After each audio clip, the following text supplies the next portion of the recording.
Radhe Jaya Jaya Madhava.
Srimad Bhagavatam ki jai. Dasha Skanda, 10th Canto Srimad Bhagavatam ki jai. Shri Ras Panchadhyay ki jai. The 5 chapters of Ras Leela pastime ki jai. Jai Shri Radha Govinda ki jai. Jai Jai Shri Radhe. Oh, that's very low. Everybody loudly. Jai Jai Shri Radhe. Once more. Jai Jai Shri Radhe. Jai Jai Shri Radhe.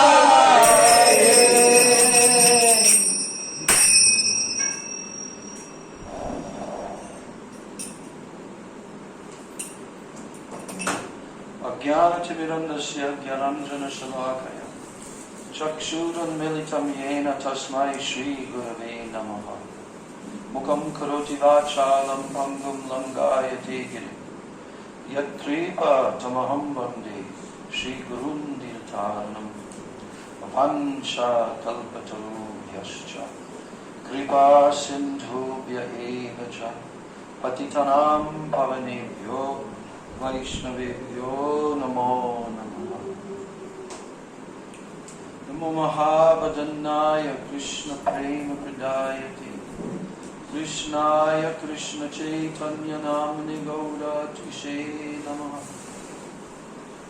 Radha Krishna Pranaya Vikritir Halladini Shakti Rasma Ekatmanava Pibovi Puradeha Vedam Gotauto Chaitanyakyam Prakatam Aduna Tadvayam Chaikyamaptam Radha Bhava Dyuti Suvalitam Naomi Krishna Sarupam Anarpitacharim Jarat Karunayavatirna Kalo Samarpaitum Unatojvalarasam Svabhakti Shriyam Haripurata Sundara Dyuti Kadamba Sandipita Sada Hridaya Kandare Spuratuva Sachi Nandanaha Nityanandam Namastubhyam Premananda Pradayani Kalo Kalmashanashaya Janava Pataye Namaha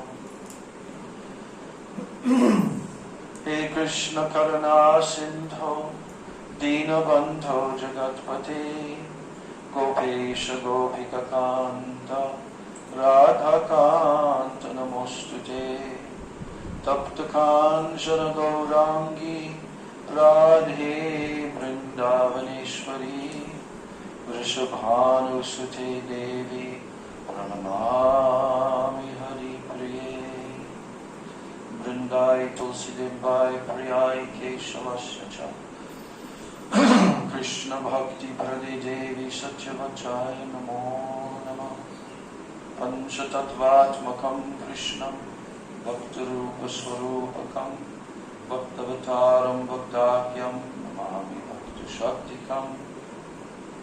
Everyone, Shri Krishna Chaitanya Prabhu Nityananda Shri Advaita Gadadhar Shri Vasadi Gaura Bhakta Vrinda Hare Krishna Krishna Krishna Hare Hare Hare Rama Rama Rama Hare Hare Hare Krishna Krishna Krishna Hare Hare Hare Rama Rama Rama Hare Hare. First of all, I'm offering my unlimited Dandavat Pranams and my Shraddha Pushpanjali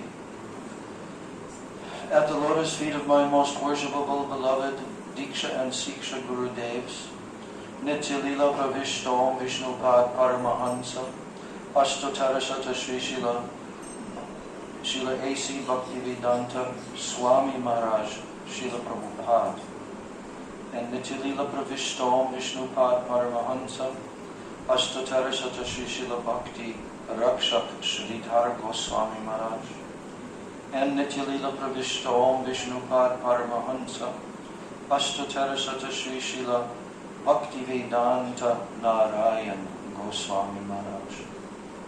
I offer my unlimited Dandavat Pranams at the lotus feet of all of my Sri Sri Rupa Nuga Guru Varga and to my Siksha Guru Varga. And I offer my Dandavat Pranams to all of the Vaishnavas and all of the Vaishnavas.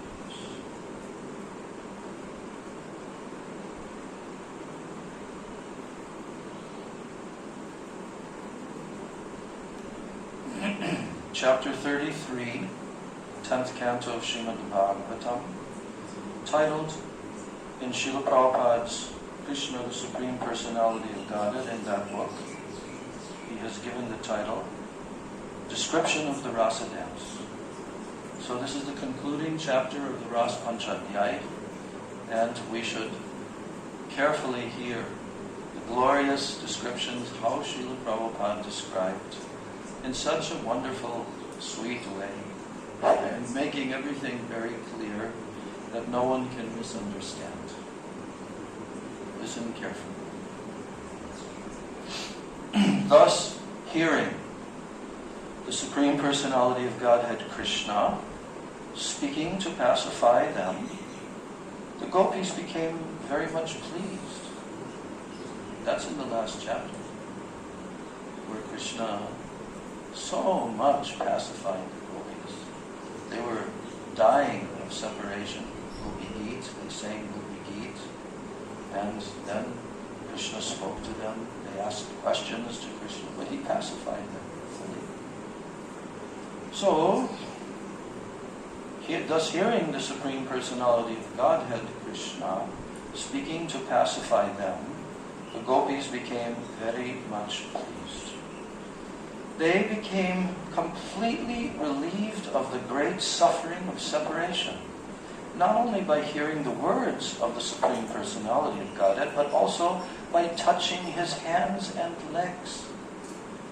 So after this, the Supreme Personality of Godhead began his rasa dance. So thus far, Srila Prabhupada has used the term 3 times already. Supreme Personality of Godhead, Supreme Personality of Godhead, Supreme Personality of Godhead. This is in like 3 sentences. What is Prabhupada doing? He's making absolutely sure that before anyone hears this description, they do not have a misconception that Krishna is an ordinary teenage boy or the gopis are ordinary teenage girls, and that this is a mundane, lusty affair. No. Now our Shraddha has to come into play. Shraddhanvitam anushinayat atavarnayatya.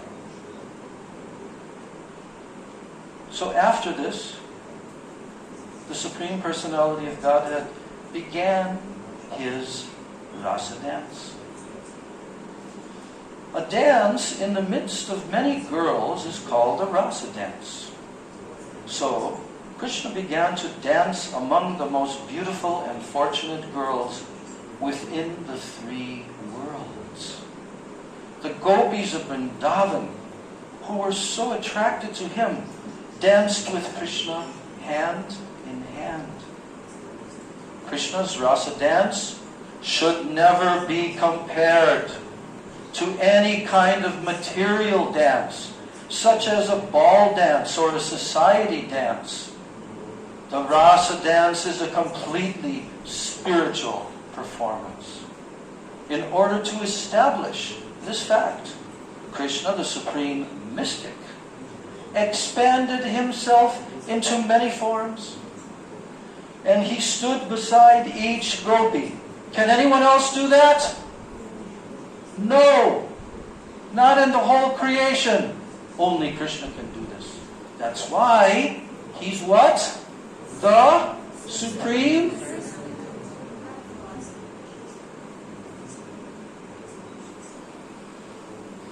And in order to establish this fact, what fact?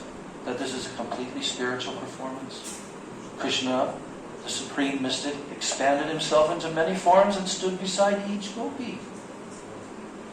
Placing his hands on the shoulders of the gopis, on both sides of him, he began to dance in their midst. The mystic expansions of Krishna were not perceived by the gopis. That's even more amazing fact. Because Krishna appeared alone to each of them. Each gopi thought that Krishna was dancing with her alone. Above that wonderful dance flew many airplanes carrying the denizens of the heavenly planets, who were very eager to see the wonderful dance of Krishna with the gopis. The Gandharvas and Kinnaras began to sing, and accompanied by their respective wives, all the Gandharvas began to shower flowers on the dancers. Since there were Shatakoti Gopi, billions of gopis, they had to shower billions of flower petals, multiple billions. But they have enough in the heavenly planets. As the gopis and Krishna danced together, a very blissful musical sound was produced from the tinkling of their bells, ornaments, and bangles. It appeared that Krishna was a greenish sapphire locket in the midst of a golden necklace decorated with valuable stones. While Krishna and the gopis danced, they displayed extraordinary bodily features. The movements of their legs, their placing their hands on one another, the movements of their eyebrows, their smiling, the movements of the gopis' breasts, clothes and earrings, their cheeks, their hair with flowers. As Krishna and the gopis sang and danced, these combined to appear like clouds, thunder, snow, and lightning. Krishna's bodily features appeared just like a group of clouds. The gopis' songs were like thunder. Their beauty appeared to be just like lightning in the sky. And the drops of perspiration visible on their faces appeared like falling snow. In this way, the gopis and Krishna fully engaged in dancing. The necks of the gopis became tinted with red due to their desire to enjoy Krishna more and more. To satisfy them, Krishna began to clap his hands in time with their singing. Actually, the whole world is full of Krishna's singing. Did you know that? Actually, the whole world is full of Krishna's singing. But it is appreciated in different ways. by different kinds of living entities. This is confirmed in the Bhagavad Gita, Ye yata mam prapadyante tam stataiva bhajamyaham. Krishna is dancing, and every living entity is also dancing. But there is a difference between the dancing in the spiritual world and that in the material world. This is expressed by the author of Chaitanya Charitamrita, who says that the master dancer is Krishna, and everyone else is his servant. Everyone is trying to imitate Krishna's dancing.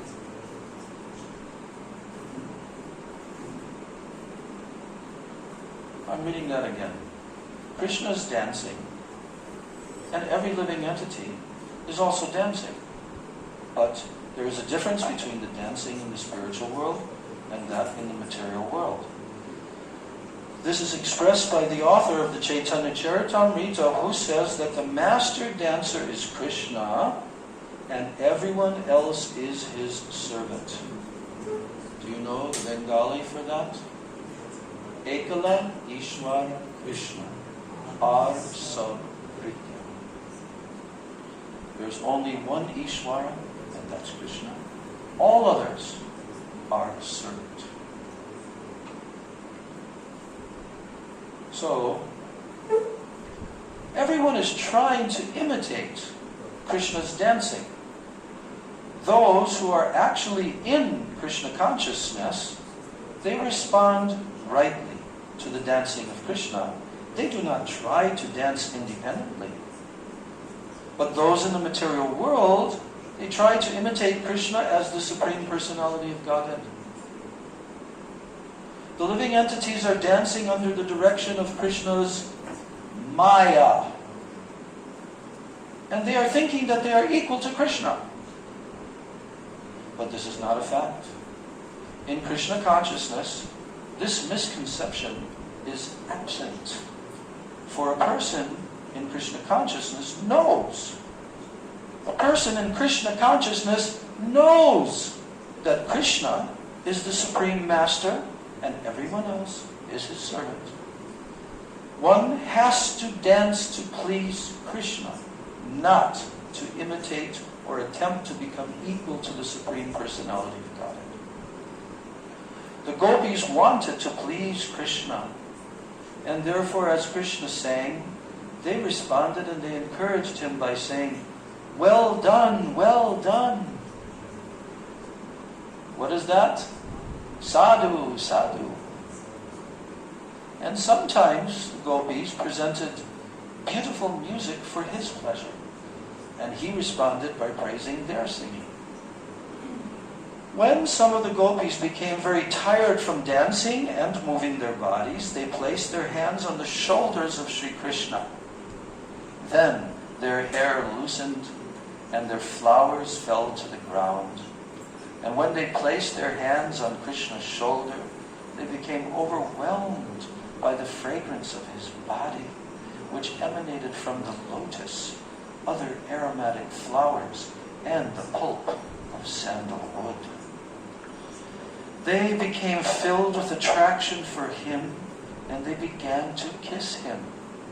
Some gopis touched Krishna cheek to cheek. Some, and Krishna began to offer them chewed betel nuts from his mouth, which they accepted with great pleasure by kissing. And by accepting those betel nuts, the gopis spiritually advanced. Can you imagine? From Krishna's lotus mouth, betel. You think that you're going to advance spiritually by taking that? Oh yes. The gopis are already infinitely spiritually advanced. But still they become more spiritually advanced.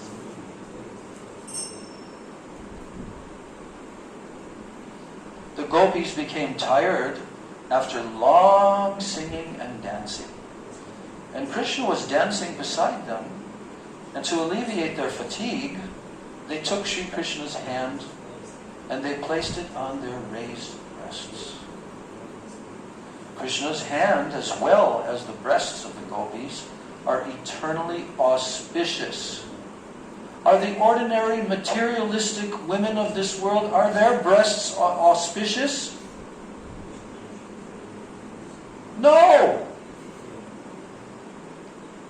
But the transcendental bodies of the supreme devotees of Krishna in the spiritual world who serve Him eternally in Madhur Rasa, every part of their body is completely auspicious. Why?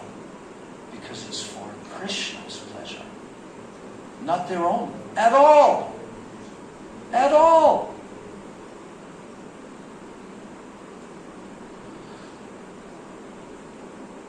So Krishna's hand, as well as the breasts of the gopis, are eternally auspicious. And therefore, when they combined, both of them became spiritually enhanced. The gopis so enjoyed the company of Krishna, the husband of the goddess of fortune, that they forgot that they had any other husbands in the world. And upon being embraced by the arms of Krishna and dancing and singing with him, they forgot everything. Srimad Bhagavatam thus describes the beauty of the gopis while they were rasa dancing with Krishna. There were lotus flowers over both their ears, and their faces were decorated with sandalwood pulp. They wore tilak, and there were drops of perspiration on their smiling mouths. From their feet came the tinkling sound of ankle bells and bangles. And the flowers within their hair were falling to the lotus feet of Krishna, and he was very satisfied. As stated in the Brahma Samhita, all these gopis are expansions of Krishna's pleasure potency. Touching their bodies with his hands and looking at their pleasing eyes, Krishna enjoyed the gopis. Listen to this. Touching their bodies with his hands and looking at their pleasing eyes, Krishna enjoyed the gopis exactly as a child enjoys playing with the reflection of his body in a mirror. Why is Shukadeva Goswami saying that? Because there's no difference between Krishna and the gopis. They're all on the same transcendental platform, and they're expansions of his Ladini Shakti potency.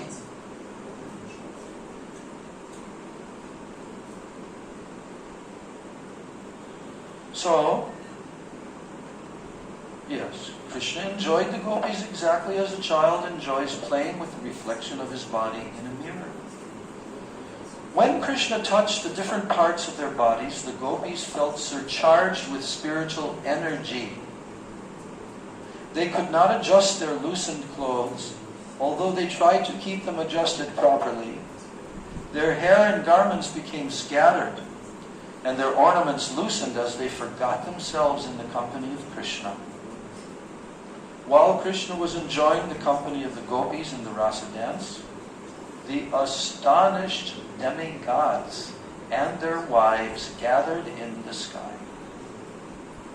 The moon, being afflicted with a sort of lust, began to watch the dance and became stunned with wonder. The gopis had prayed to the goddess Katyayani to have Krishna as their husband. And now, Krishna was fulfilling their desire by expanding himself in as many forms as there were gopis and enjoying them exactly like a husband.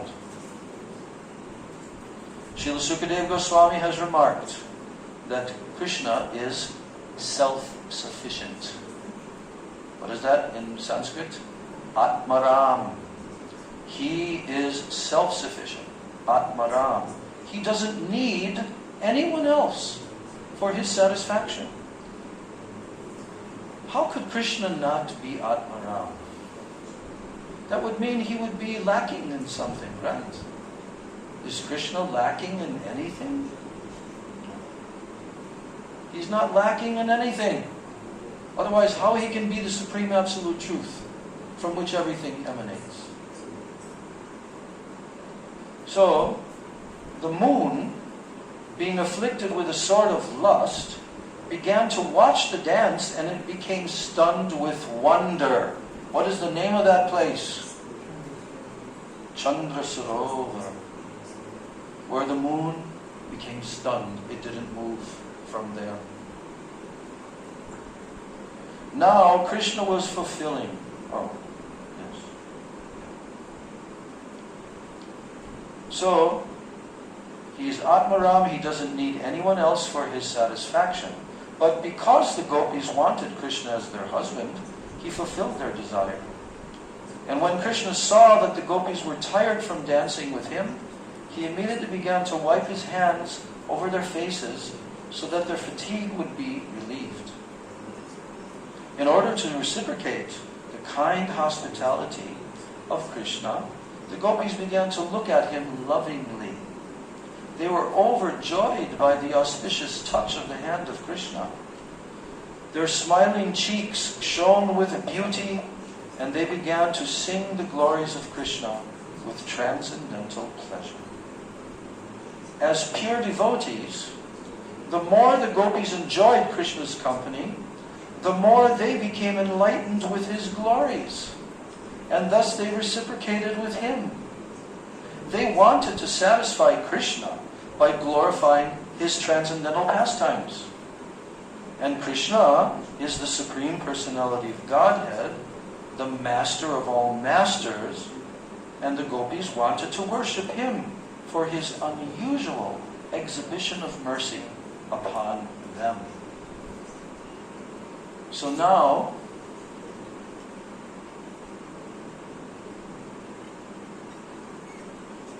the gopis and Krishna entered the water of the Yamuna just to relieve their fatigue from the rasa dance. The lily flower garlands around the necks of the gopis were strewn to pieces due to the gopis embracing the body of Krishna, and the flowers were reddish from being smeared with the kumkum on their breasts. The bumblebees were humming about in order to get honey from the flowers.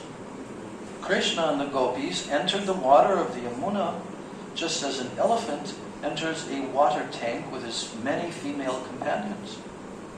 Both the gopis and Krishna forgot their real identities, playing in the water, enjoying each other's company, and relieving the fatigue of rasa dancing. The gopis began to splash water on the body of Krishna, all the while smiling, and Krishna enjoyed this. As Krishna was taking pleasure in the joking words and splashing water, the demigods in the heavenly planets showered flowers. The demigods thus praised the super excellent rasa dance of Krishna, the supreme enjoyer, and his pastimes with the gopis in the water of the Yamuna. Then after this, Lord Krishna and the gopis came out of the water and began to stroll along on the bank of the Yamuna, where a nice breeze was blowing, carrying the aroma of different kinds of flowers over the water and land.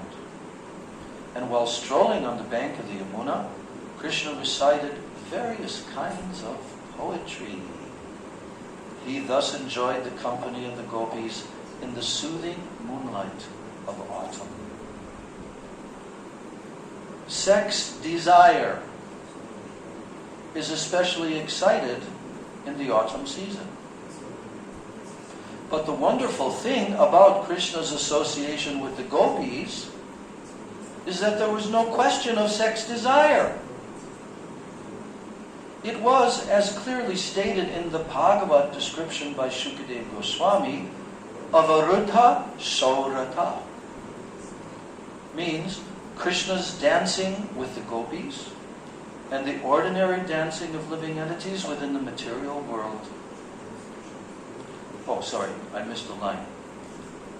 The description by Shukadeva Goswami, Avarudha Saurata, meaning the sex impulse was completely controlled.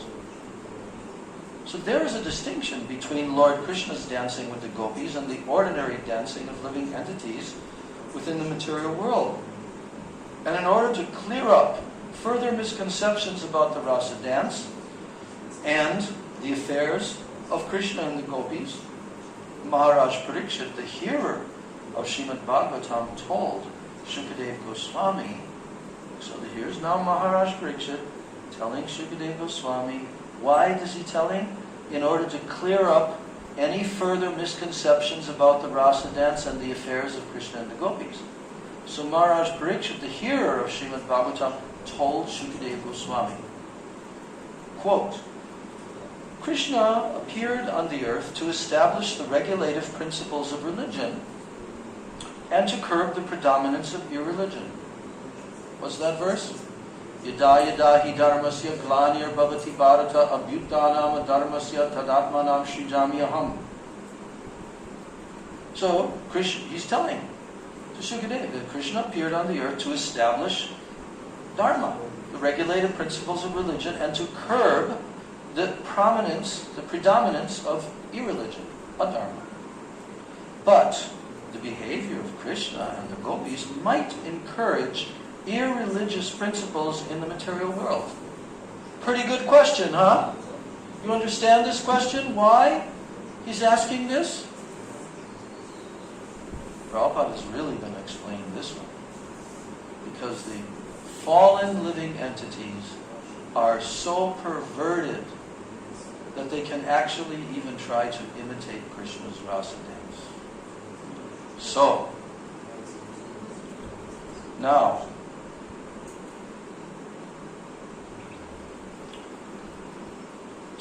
Maharaj Parikshit is saying that the behavior of Krishna and the gopis might encourage irreligious principles in the material world.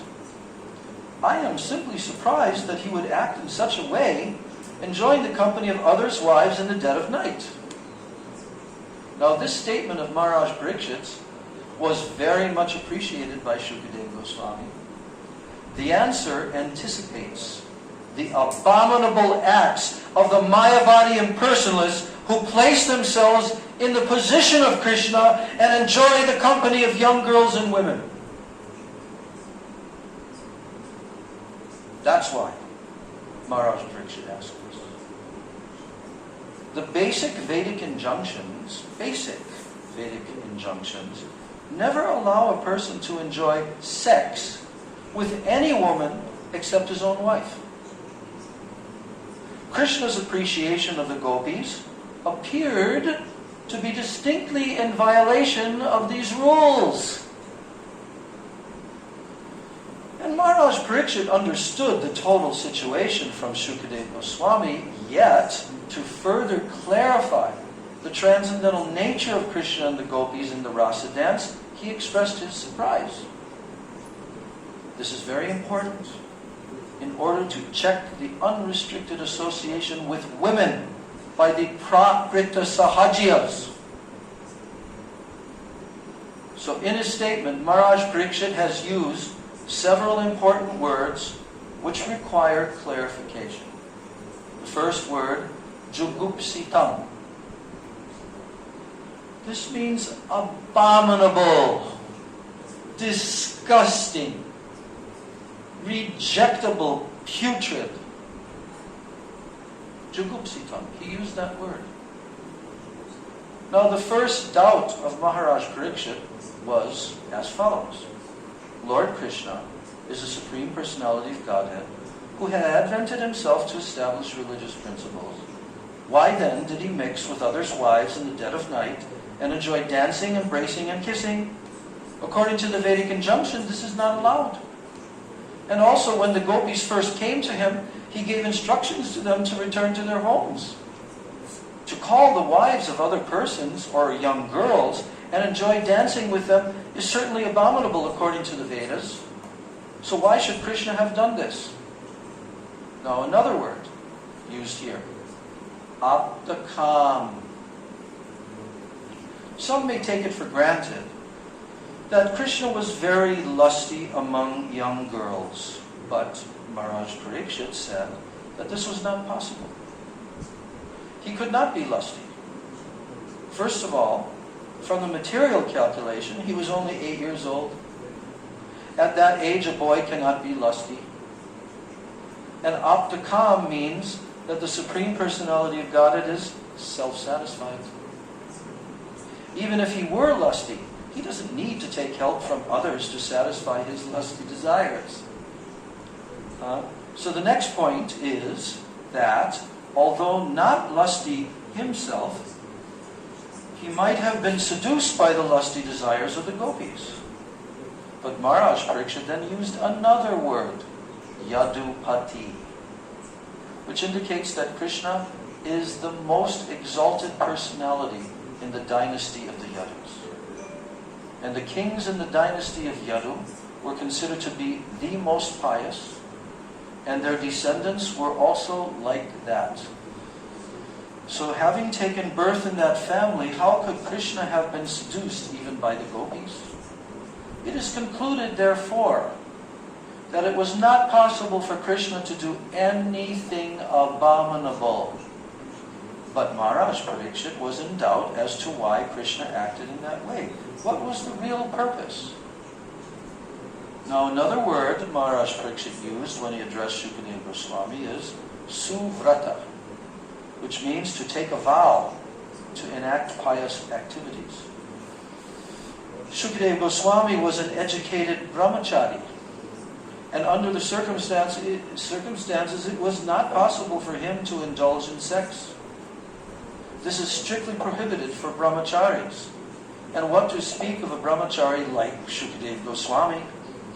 But because the circumstances of the rasa dance were very suspect, Maharaj Parikshit inquired for clarification from Shukadeva Goswami. And Shukadeva Goswami immediately replied that transgressions of religious principles by the Supreme Controller testify to his great power. For example, fire can consume any abominable thing. That is the manifestation of the supremacy of fire. And similarly, the sun can absorb water from a urinal or from stool, and the sun is not polluted. Rather, due to the influence of the sunshine, the polluted, contaminated place becomes disinfected and sterilized. So one may also argue that since Krishna is the supreme authority, his activities should be followed. Right? If Krishna is the supreme authority, yad yad acharati shreshtas, so everyone should follow what he does. So now, in answer to this argument of Maharaj Parikshit, Shukadeva Goswami has very clearly said that the Ishwara, or the Supreme Controller, may sometimes violate his own instructions. But it is possible only for the controller himself and not for the followers. Unusual and uncommon activities by the controller can never be imitated.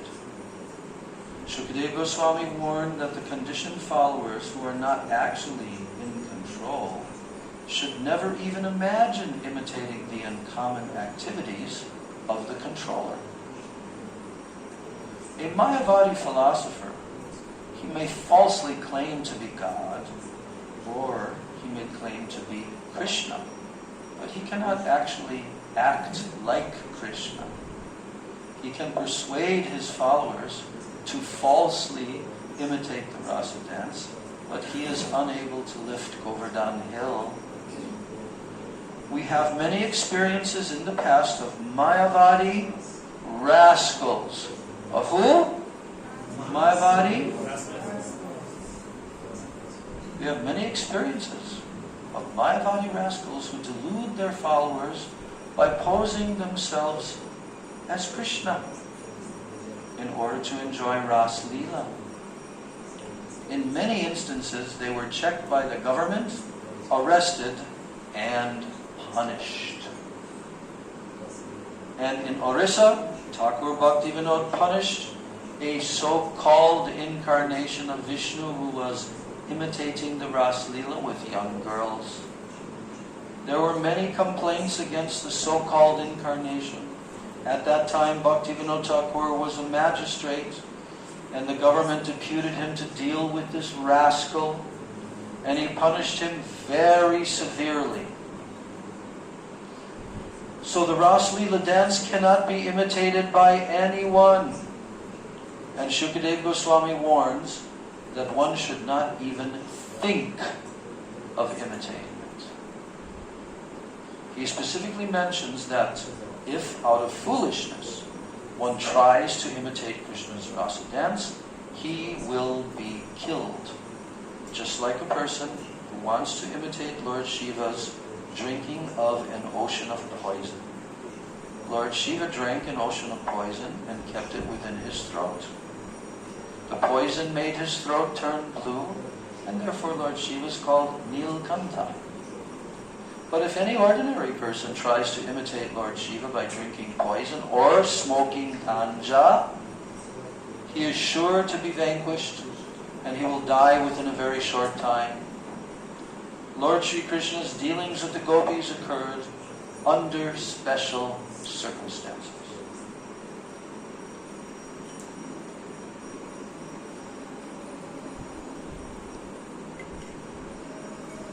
Most of the gopis, in their previous lives, most of the gopis were great sages, expert in the study of the Vedas.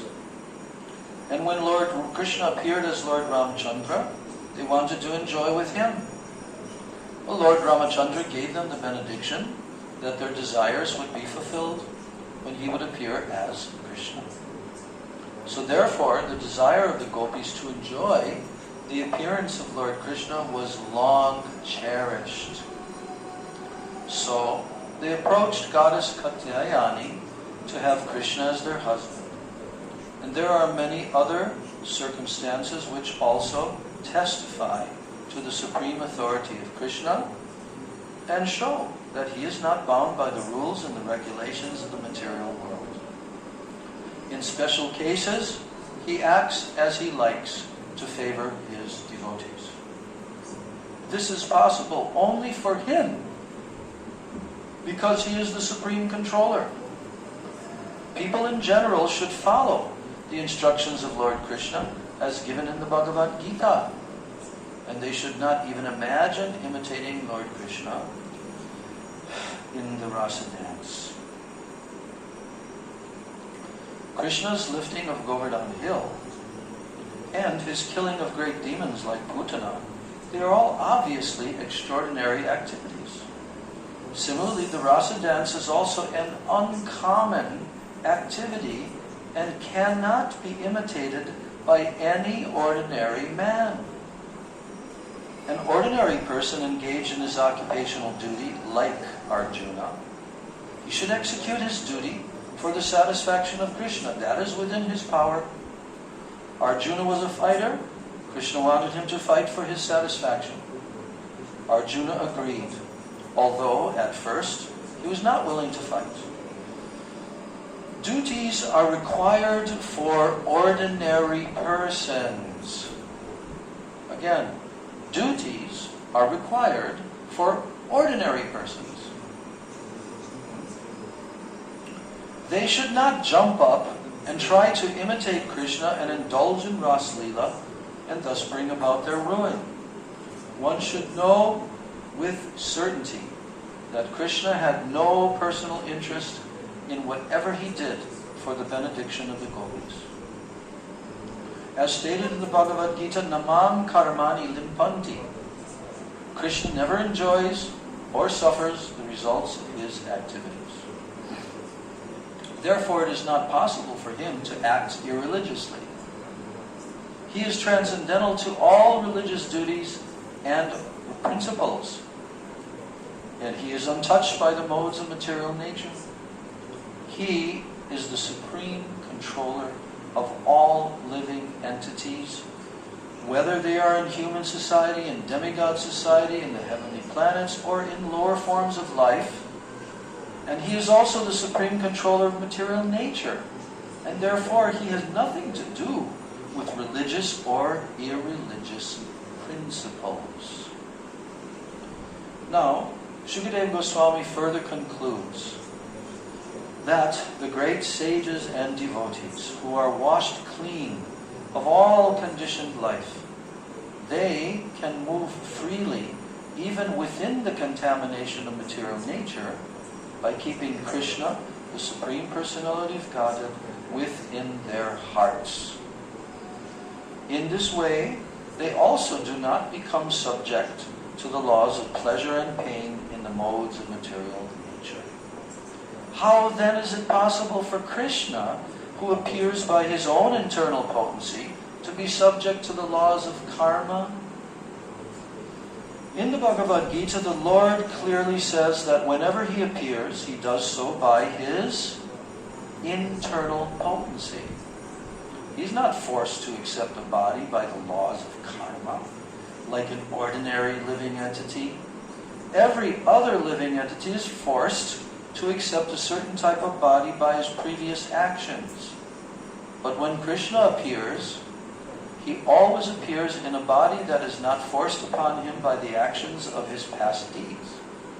His body is a vehicle for his transcendental pleasure pastimes, which are enacted by his internal potency. He has no obligation to the laws of karma. The Mayavadi monist must accept a certain type of body, being forced by the laws of nature, and therefore his claim to being one with Krishna or God is only theoretical.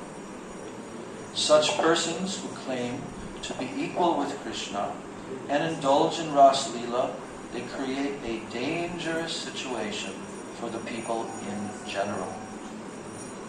Krishna, the Supreme Personality of Godhead, was already present as the Super Soul within the bodies of the gopis and their husbands.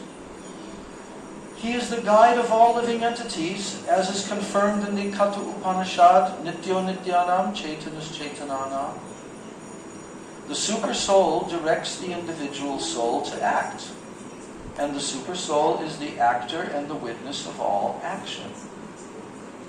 It is confirmed in the Bhagavad Gita that Krishna is present in everyone's heart, and that from him come all knowledge, remembrance, and forgetfulness. He is the original person to be known by Vedic knowledge. He is the author of the Vedanta philosophy, and he knows the Vedanta philosophy perfectly well. The so-called Vedantists and Mayavadis, they cannot understand Krishna as he is. They simply mislead their followers by imitating the actions of Krishna in an unauthorized way. Krishna, the Super Soul of everyone, is already within the body of everyone. Therefore, if he sees someone or embraces someone, there is no question of impropriety.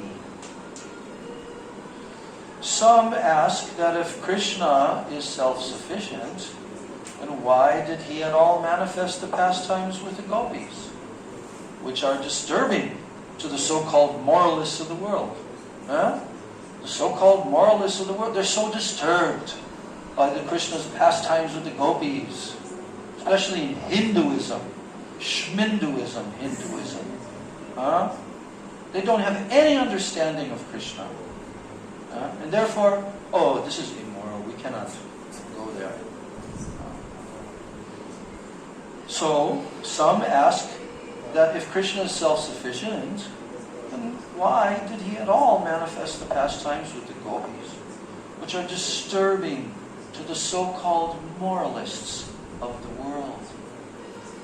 The answer is that such activities show special mercy to the fallen conditioned soul. That's why. The gopis are expansions of his internal energy. But because Krishna wanted to exhibit the Ras Leela, they appeared as ordinary human beings. In the material world, pleasure is ultimately manifested in the sex attraction between man and woman in the material world. That's the ultimate. The man lives simply to be attracted by women, and the woman lives simply to be attracted by men. That is the basic principle of material life. Of what life? Material life.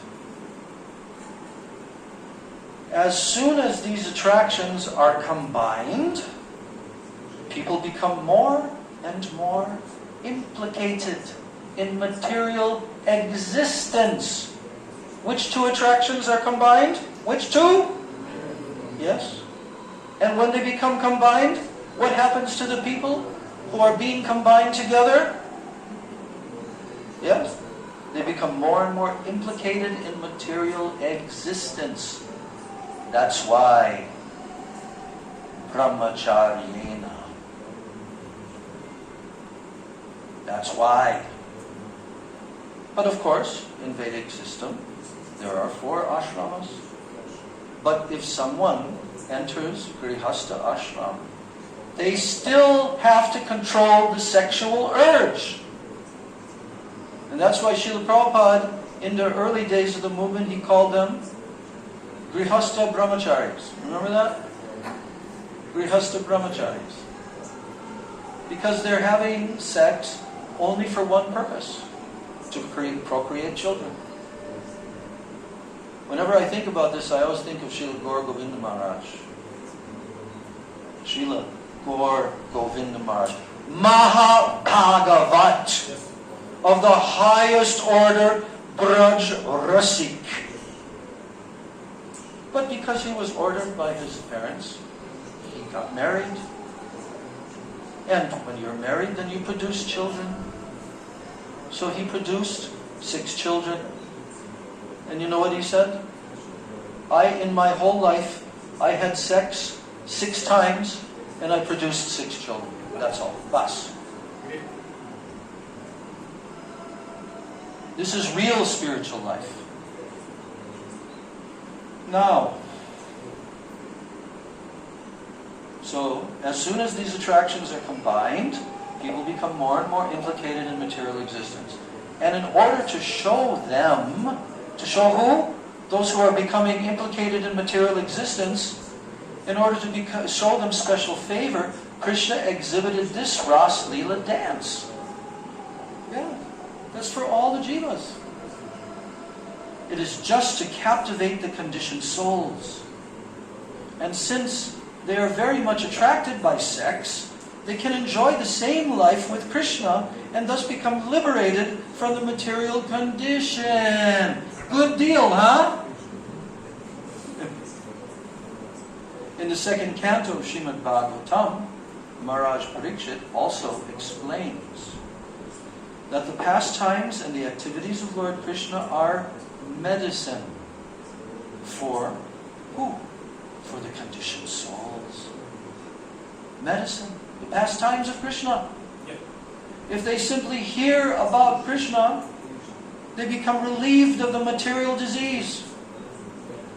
They are addicted to material enjoyment, and they are accustomed to reading sex literature. But by hearing these transcendental pastimes of Krishna with the gopis, they will be relieved of material contamination. How many times does this have to be said? So, how they should hear and from whom is also explained by Shukadeva Goswami.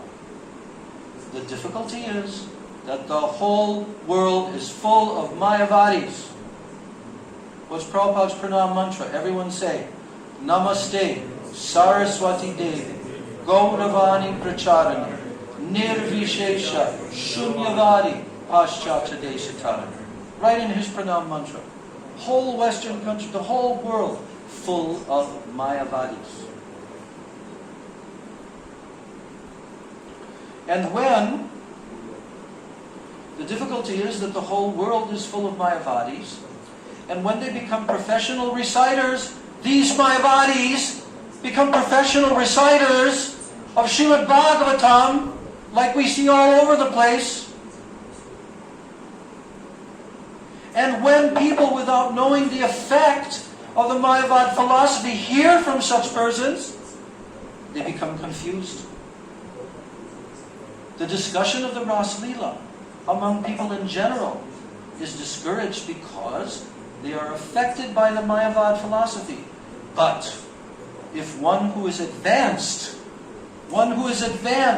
explains, and the people hear from him, certainly the hearers will be gradually elevated to the position of Krishna consciousness and liberated from materially contaminated life. Another important point is that none of the gopis who danced with Krishna were in their material bodies. Did you hear that? None of the gopis that danced with Krishna were in their material bodies. They danced with Krishna in their spiritual bodies. All their husbands thought that their wives were sleeping by their sides. The so-called husbands of the gopis were already enamored with the influence of the external energy of Krishna. So, by dint of this very energy, they could not understand that their wives had gone to dance with Krishna. Which energy? Yogamaya and Mahamaya. They were both serving Krishna's pastimes. So, what then is the basis of accusing Krishna of dancing with others' wives? The bodies of the gopis, which were their husbands, were lying in bed.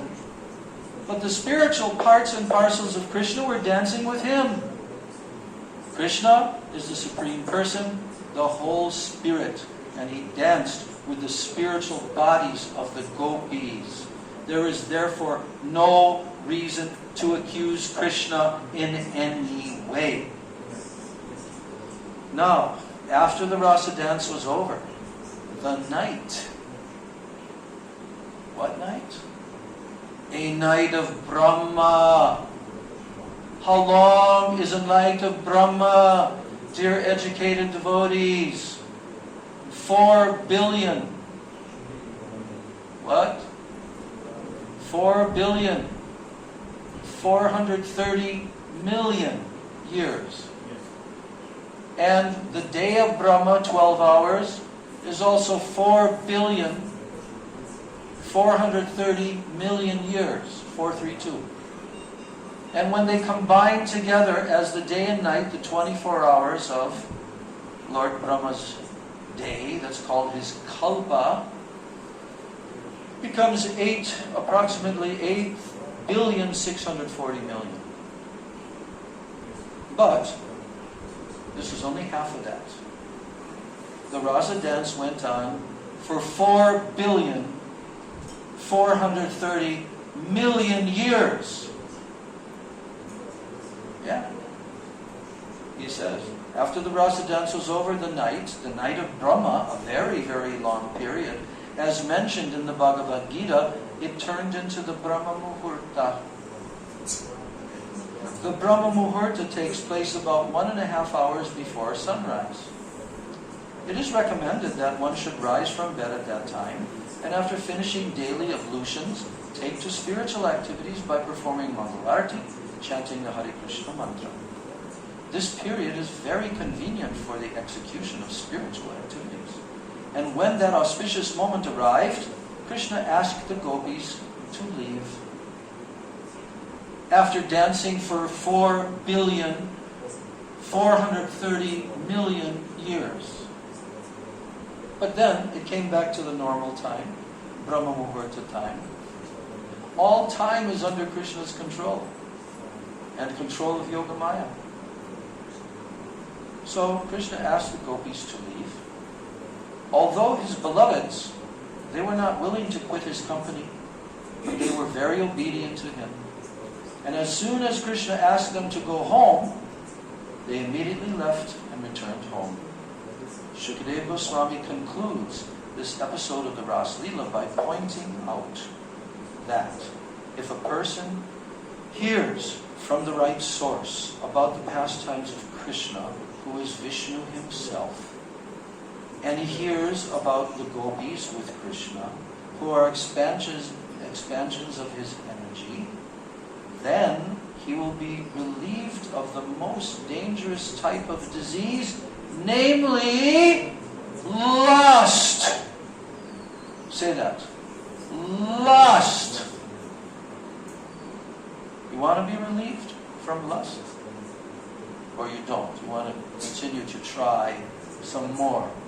to squeeze out from the already squeezed sugar cane, 10 times the sugar cane squeezed, there's not a drop left.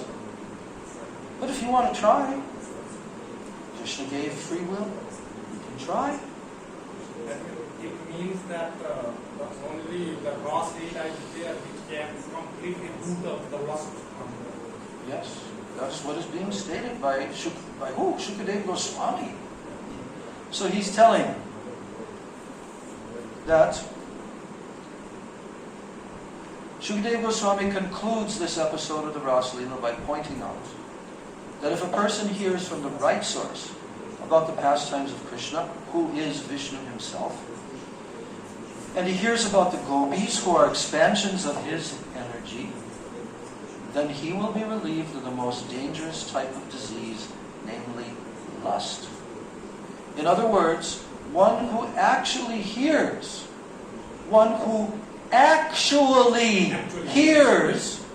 the Ras Leela, he will become completely freed from the lusty desire of sex life, and he will be elevated to the highest level of spiritual understanding. Generally, because they hear the Ras Leela from Mayavadis, and they themselves are Mayavadis, people become more and more implicated in sex life. Mayavadis. The conditioned soul should hear the Ras Leela dance from an authorized spiritual master and be trained by him so that he can understand the whole situation. And thus one can be elevated to the highest standard of spiritual life. Otherwise, one will be implicated. Material lust is a kind of heart disease. And to cure the material heart disease of the conditioned soul, it is recommended that one should hear, but not from the impersonalist rascals. If one hears from the right sources, with right understanding, then his situation will be different. Shukadeva Goswami has used the word Shraddhanvita. For one who is trained in spiritual life, that's the meaning of the word Shraddhanvita. One who is trained in spiritual life. That's how Prabhupada translated it. Shraddha or faith is the beginning of spiritual life. Shraddha. It's the beginning. So one who has developed his faith in Krishna as the Supreme Personality of Godhead, the Supreme Spirit Soul, can both describe and hear the Ras Leela. Who can describe and hear the Ras Leela? One who has developed his faith in Krishna as the Supreme Personality of Godhead and the Supreme Spirit Soul. They can both describe and hear the Ras Leela. So Shukadeva also uses the word Anusrinuyat. One must hear from the disciplic succession, from the Guru Parampara. Anu means following. And Anu also means always. So, one must always follow the disciplic succession and not hear from any stray professional reciter, whether a Mayavadi or an ordinary man.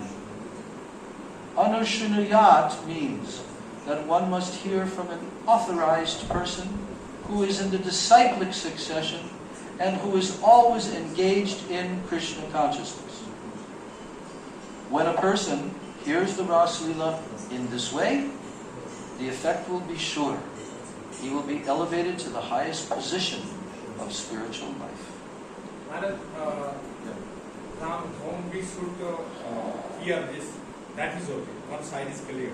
But from the other side, this is also said that we should be qualified for that. Then how we can understand that we are qualified to hear? He just told. Shukadeva Goswami just told that. With the word Shraddhanvitam. Shraddhanvitam. He possesses faith that Krishna is Supreme Personality of Godhead. He doesn't think, well, Krishna, really don't know who he is. Maybe he's some powerful demigod. Maybe he's an ordinary human being or some historical figure. Maybe he's make-believe fairy tale. No. If someone has come to the lotus feet of Sri Guru and Guru Parampara, they are worshipping Krishna under the direction of Sri Guru, doing all 9 limbs of bhakti. They are especially chanting Hari Nam very diligently, and now they are realizing Krishna in their heart. Yes, there's no question. Krishna is the supreme absolute truth. He's the supreme personality of God. And this is called Shraddha. And of course, this Shraddha is on different levels. So, but on this level that Srila Prabhupada is presenting this, even the ordinary person in the street can read this. Why? Because he probably says in this one chapter at least about 20 or 30 times. 20 or 30 times that Krishna's Supreme Personality got up. Another 20 or 30 times that the gopis are not ordinary, they're not in the material bodies. And 20 or 30 times he says you have to hear from the authorized source, not from the Maya bodies. So, this is completely appropriate.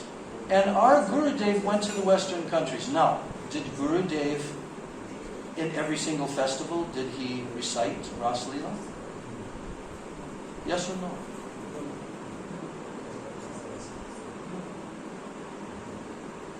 Wrong. He mentioned Ras Leela, not reciting the whole thing. Because why? Because Gurudev came to tell the pastimes of Krishna in the 10th canto, and especially with the gopis. So he certainly mentioned it briefly. And then, in certain festivals, then what did he immediately follow that with? Uddhava, coming to pacify the gopis in Vrindavan. Separation mood. The separation mood is absolutely, perfectly conducive for the conditioned soul. And that is why Chaitanya Mahaprabhu is Vipralamba. He is the manifestation of the highest separation mood. So of course there are different levels of devotees with different levels of faith, no doubt about it. And certainly Sri Guru is not going to reveal to the ordinary level of devotees their faith, all the intricate details of the gopis. And that must also be heard in the association of serious devotees who are practicing, who are not sahajiya, prakrita sahajiya, sometimes following regulated principles, sometimes not, and in the name of Krishna consciousness enjoying sense gratification day and night. This is bogus, bogus, bogus. So Shukadeva Goswami, he uses 2 specific words, Bhaktim and Param. Bhaktim Param means execution of devotional service above the neophyte stage. Those who are simply attracted to temple worship, but they do not know the philosophy of bhakti, they are in the neophyte stage. That sort of bhakti is not the perfectional stage. The perfectional stage of bhakti or devotional service is completely free from material contamination.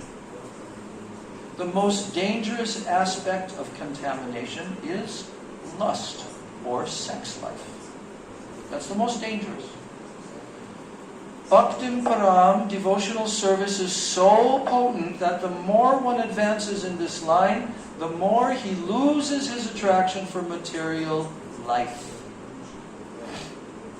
And one who is actually deriving benefit from hearing the Ras Leela dance surely achieves the transcendental position. He surely loses all traces of lust in his heart. So here's the final paragraph. Srila Vishwanath Chakravarti Thakur points out that according to the Bhagavad Gita, Brahma's day and Brahma's night are periods of solar years expanding to 4,300,000 multiplied by 1,000. So according to Vishwanath Chakravarti Thakur, the rasa dance was performed during the long period of Brahma's night. A damn long time. But the gopis could not understand that. Why? Yoga Maya. In order to fulfill their desire, Krishna extended the night to cover such a great period of time.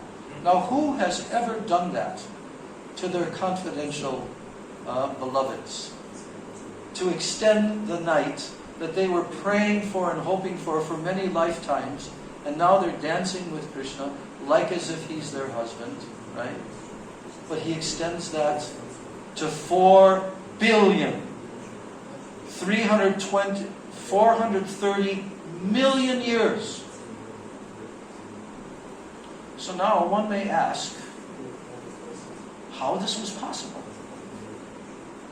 And Vishwanath Chakravarti Thakur reminds us that Krishna, although bound by a small rope, he could show his mother the whole universe within his mouth.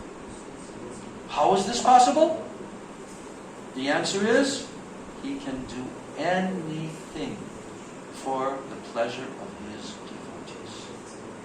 And similarly, because the gopis wanted to enjoy Krishna, they were given the opportunity to associate with him for a long period. This was done according to his promise. Krishna fulfilled his promise. When Krishna stole the garments of the gopis while they were taking bath at Chilagat on the Yamuna, he promised to fulfill their desires in some future night. And in one night, therefore, they enjoyed the company of Krishna as their beloved husband, but that night was not an ordinary night. It was the night of Brahma, lasting millions and millions of years. Everything is possible for Krishna, for he is the supreme controller. Thus ends the Bhaktivedanta purport of the 33rd chapter of Krishna, description of the rasa dance. Gaur Premanande Jai Jai Shri Radhe Jai Jai Shri Radhe Jai Jai Shri Radhe Shyam. Mahamantra.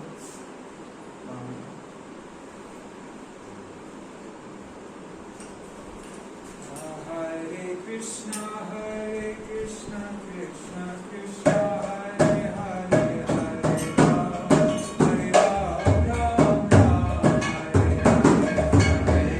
Hare Krishna, Krishna Krishna, Hare Hare, Hare Ram, Hare Ram, Hare Krishna, Krishna Krishna, Hare Hare, Hare Ram.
Radha Vinod Bihari Jiyo Ki Jai, Radha Govind Gopinath Madan Mohan Jiyo Ki Jai, Granthra Srimad Bhagavatam Ki Jai, Ras Panchadhyay Ki Jai, Dashaskanda Ki Jai, Radha Govinda Gopinath Madan Mohan Jiyo Ki Jai, Ananta Koti Vaishnava Vrinda Ki Jai, Samagata Gaura Bhakta Vrinda Ki Jai, Nitai Gaur Premanandi, Hari Hari Ho. Vrindai Tulsi Devi, Priyai Keshavasya Cha, Krishna Bhakti Prade Devi Sajavachai Namo Namah. Pancha Kalpajarubhascha, Kripa Sindhu Vyevacha, Patitanam Pavanebhyo, Vaishnavebhyo Namo.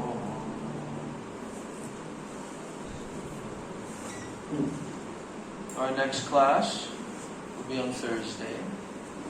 And we've got very exciting subject matters coming up. There is never a shortage of very interesting, illuminating, nourishing subject matters. Why? Because we're disciples of 3 Mahabhagavats, 4 Mahabhagavats, 10 Mahabhagavats. Yes? And whatever they give is pure nectar. So, do we ever have a shortage? No. Is there ever enough time in our short human form of life to relish all the nectar that they presented? No. But we should try.